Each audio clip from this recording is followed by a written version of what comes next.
Welcome guys to my YouTube channel. I hope you guys are fine today. So friends, अगर आप नए हैं channel के ऊपर तो पहले तो आपको रिक्वेस्ट है अभी चैनल को सब्सक्राइब कर लीजिए ताकि वीडियो की नोटिफिकेशन आप तक पहुंच सके और आपको मैं अप टू डेट रख सकूं। सो फ्रेंड्स, बिना कोई देर लगाते हम शुरू करते हैं हमारी आज की वीडियो।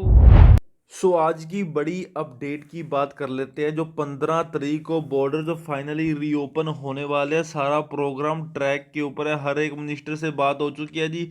ऑस्ट्रेलिया अपने बॉर्डर्स रीओपन कर रहा है। इसमें पहली बात है उनकी इकोनॉमी रिवाइवल होगी, और दूसरी बात है उनके जो बिजनेस ठप हो गए थे, सारे काम करने के लिए बंदे ही नहीं थे, वो उन्हें मिलेंगे। सो जी, अब ये देख के ऑस्ट्रेलिया बहुत ज़्यादा खुश है। भी हम अपना ट्रैवल फिर से शुरू कर रहे हैं। सारी की सारी प्लानिंग हो चुकी। क्वांटस ने अपने सारे एयरक्राफ्ट्स को दोबारा वैक्सीनेट कर लिया है। इंडिया के लिए नहीं पर और कंट्रीज के लिए उनकी फ्लाइट्स चलने वाली हैं। जो स्टूडेंट्स 15 को या उसके बाद ट्रैवल करने वाले हैं उनके लिए यही रिस्ट्रिक्शंस है। भी आपको अपनी पूरी जो अपनी हेल्थ सिक्योरिटी है वो लेके ट्रैवल करना होगा। अपना मास्क, अपना सैनिटाइजर। पहली अपडेट की बात करते हैं जी। इंडिया ने ट्रैवल बैन को एक्सटेंड कर दिया 31 जनवरी 2022 तक।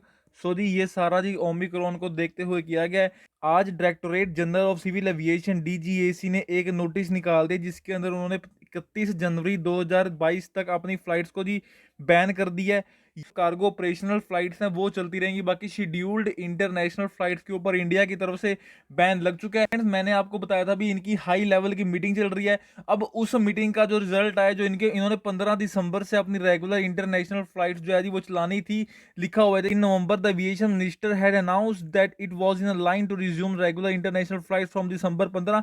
अब उस पर रोक लग चुकी है। थोड़े दिनों बाद इनकी एक और मीटिंग होने वाली है इंटरनेशनल फ्लाइट्स के ऊपर, वो देखने भी बहुत ज्यादा इंपॉर्टेंट रहने वाली है। जो करंट जो कंट्रीज हैं वो रेड लिस्ट के अंदर हैं, वो है जी United Kingdom, other countries in Europe, South Africa, Brazil, Botswana, China, Ghana, Mauritius, New Zealand, Zimbabwe, Tanzania, Hong Kong and Israel. ये कंट्रीज हैं जी वो एट रिस्क कंट्रीज हैं। तो इसके अंदर अब आपने ट्रैवल करना है जी ऑस्ट्रेलिया। अब ऑस्ट्रेलिया के साथ ना तो इनका एयर बबल क्रिएट हुआ है और ना तो इनकी कोई डील और ना ही कोई एग्रीमेंट साइन हुआ है। अगर सिंगापुर के साथ आप थर्ड कंट्री से ट्रैवल करके जाते हैं तो सिंगापुर अभी तक इंटरनेशनल स्टूडेंट्स को ले नहीं रहा। फ्रेंड्स, ये देखना बहुत ज्यादा इंपॉर्टेंट होगा भाई। अब इंटरनेशनल स्टूडेंट्स के लिए अगला जो इंडिया का लेवल है वो क्या होगा। ये बात नहीं है कि इंडिया को पता नहीं है। अभी इंटरनेशनल स्टूडेंट्स जो खासकर ऑस्ट्रेलिया थे वो बहुत देर से स्टक थे, अब उनके लिए कुछ निकाल लीजिए। मे भी हो सकता है कि अगली जो नेक्स्ट मीटिंग होने वाली इनकी 13 दिसंबर को, उसके अंदर कुछ अच्छी अपडेट निकल के। फ्रेंड्स, आप सभी को पता भी 31 जनवरी तक ट्रैवल बैन लग चुका है और आपका ट्रैवल करना भी बहुत ज्यादा इंपॉर्टेंट है क्योंकि फ्लाइट्स की टिकट ऑलरेडी ली हुई है। इस बीच आप ऐसे ट्रैवल कर सकते हैं। अभी आप पहले उस कंट्री के अंदर ट्रैवल करके जाएं जिसके साथ इंडिया ने अपना ट्रैवल बबल क्रिएट किया हुआ है। आपको बहुत फायदा होगा ऐसे करने से। आपको ये फायदा होगा भी आप इजीली ट्रैवल कर पाएंगे और उस कंट्री में ही ट्रैवल कीजिए जिसके साथ ऑस्ट्रेलिया की भी थोड़ी ईजमेंट है और ऑस्ट्रेलिया भी उस कंट्री के जो ट्रैवलर्स है उसको इजीली अलाउ कर रहा है अपनी कंट्री में आना। क्योंकि फ्रेंड्स, ऐसा करने से आप डेफिनेटली ट्रैवल कर पाएंगे क्योंकि ऑस्ट्रेलिया ने तो अपना ट्रैवल खोल दिया। अब ट्रैवल का डील तो सिर्फ इंडिया की साइड से हो रहा है और अब आपको भी ट्रैवल करना है। आप ये तरीका अपना के ट्रैवल कर सकते हैं। फ्रेंड्स, अब बात करते हैं जो एयर बबल था वो इनका कंटिन्यू रहेगा। बाकी जो रेगुलर इंटरनेशनल फ्लाइट्स हैं जी उनके ऊपर 31 जनवरी तक बैन लग चुका है। Expensive operation under air bubble which India has now with 32 countries with the latest being Switzerland will continue its regular flight resume।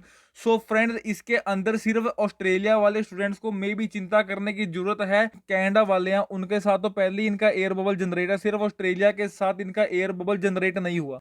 India ने लास्ट मंथ अनाउंस किया था graded resumption of regular international flight from December 15।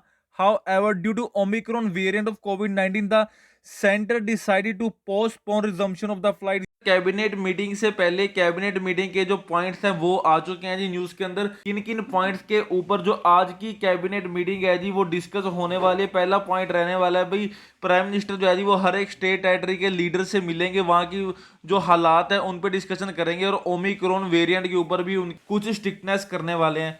और Scott Morrison जो 15 दिसंबर के बाद का plan है international students को, स्किल्ड माइग्रेंट्स को बुलाने का प्लान, उस पे भी बात करने वाले हैं और इमरजेंसी ऑफ द वेरिएंट पे भी बात करने वाले हैं कि अगर इस बीच ओमिक्रॉन फैलता है तो क्या पॉसिबल वे है हम अडॉप्ट कर सकते हैं। सीनियर फेडरल गवर्नमेंट फिगर किया है भाई उन्होंने भी, हम बॉर्डर रीओपनिंग को और डिले नहीं कर सकते। इसके ऊपर भी आज की मीटिंग होने वाली है और यही जो टॉपिक्स है इसके ऊपर मीटिंग होगी, इसके बाहर कोई मीटिंग नहीं होने वाली। और जो जिन कंट्रीज से ओमिक्रॉन वेरिएंट आ रहा है, साउथ अफ्रीका और भी किसी कंट्री से ओमिक्रॉन वेरिएंट आ रहा है जो ऑस्ट्रेलिया के अंदर स्ट्रेस क्रिएट कर रहा है, उनको टोटली बैन कर दिया जाएगा। अगली बात करेंगे जो बच्चों को फाइजर की डोजेज लगनी शुरू कर दी है उसके ऊपर बात करने वाले हैं। और अगली बात करेंगे जी आज की कैबिनेट मीटिंग के अंदर चौथी बूस्टर डोज भी अब रिक्वायर्ड होगी और ज्यादा इम्यूनिटी क्रिएट करने के लिए नहीं है। सो फ्रेंड्स अब बात कर लेते हैं ऑस्ट्रेलिया की, जिन्होंने 485 वीजा अप्लाई किया था और उनका अप्लाई नहीं हुआ था और उनका कईयों का डिले हो चुका था। अब जो है जी गवर्नमेंट उनको ग्रांट करने शुरू कर रही है। 15 दिसंबर से जो इनका रेगुलर इंटरनेशनल फ्लाइट्स खोलने का प्लान था वो ट्रैक के ऊपर है। ऑस्ट्रेलिया की बात कर रहा हूं। सो फ्रेंड्स ऑस्ट्रेलिया में अगर फ्लाइट्स खुली हैं तो इंटरनेशनल स्टूडेंट्स ट्रैवल कर सकते हैं, पर इंडिया में अभी फ्लाइट्स नहीं खुली, तो इंडिया में देखना बहुत ज्यादा इंपॉर्टेंट होगा। अभी बाकी दूसरी कंट्री से, पाकिस्तान हो, नेपाल हो, कहीं से भी हो, इंटरनेशनल स्टूडेंट्स डेफिनेटली ट्रैवल कर सकते हैं। और हमारे जो न्यू इमिग्रेशन मिनिस्टर है एलेक्स हॉग, उन्होंने नवंबर के अंदर बोला था भी जो ये 485 वीजा के अंदर जो प्रॉब्लम चल रही है वो जल्दी से जल्दी फिक्स की जाए और उनको सेकंड बार अप्लाई करने का मौका दिया जाए और उनको जल्दी से जल्दी वीजा ग्रांट करके उनको ट्रैक पे लेके आया जाए। सो फ्रेंड्स जो ये 485 वीजा ये दोनों कैटेगरी के लिए, दोनों कैटेगरी मीन जो ऑस्ट्रेलिया के अंदर है और जो ऑस्ट्रेलिया से बाहर है। सो फ्रेंड्स अब बात करते हैं जी जो ऑस्ट्रेलिया के बॉर्डर्स तो खुल के 15 दिसंबर को इन्होंने डिक्लेयर कर दिया है। अब बात करते हैं जो आपने टिकट्स बुक करवाई हुई हैं जिनकी 15 दिसंबर को है या 16 को है, 20 को है, 30 को है, जब भी टिकट है, तो अब क्या किया जाए, पॉसिबल सिचुएशन क्या हो सकती है। सो फ्रेंड्स पॉसिबल सिचुएशन एक बात तो ये हो सकती है कि आप फ्लाइट को रीशेड्यूल करें। अगर आपने क्वांटस बुक किया तो क्वांटस अलाउ करता है कि आप अगले 12 महीनों के अंदर कभी भी कोई भी डेट को चूज कर सकते हैं, हम आपको देने के लिए तैयार बैठे हैं। और क्वांटस एक ऐसी है जो आपको क्विक रिफंड देने को भी तैयार बैठी है और without any reduction. Singapore airlines ने अपनी सारी की सारी टिकट जो है वो कैंसिल कर दी थी। बाकी अगली इंडिया की जो मीटिंग होने वाली डीजीसीए की, तब तक आप वेट करें। होपफुली कोई अच्छी अपडेट निकल के आए भाई, स्टूडेंट्स को अलाउ किया जाए। हम ऑस्ट्रेलिया की कैबिनेट मीटिंग के लिए वेट कर रहे थे, बट हमें इंडिया से ही बहुत बड़ा धक्का लग गया भाई। इंडिया ने 31 जनवरी 2022 तक अपनी फ्लाइट्स को रोक दिया है, रेगुलर इंटरनेशनल फ्लाइट्स को। और जिनके साथ ट्रैवल बबल है वो चलती रहेंगी, जो 32 कंट्रीज के साथ ट्रैवल बबल है उनकी फ्लाइट्स रेगुलरली चलती रहेंगी ट्रैवल बबल की कैपेसिटी के हिसाब से। सो फ्रेंड मैं उम्मीद करता हूं भाई आपको अपडेट बहुत अच्छी लगी होगी। इसी के साथ ही आप चैनल को प्लीज सब्सक्राइब कर लीजिए और बेल आइकन को प्रेस करना बिल्कुल मैं बोले, ताकि मेरी हर एक वीडियो की नोटिफिकेशन आप तक पहुंच सके और आपको मैं अप टू डेट रख सकूं। सो फ्रेंड इसी के साथ ही आपका बहुत बहुत धन्यवाद।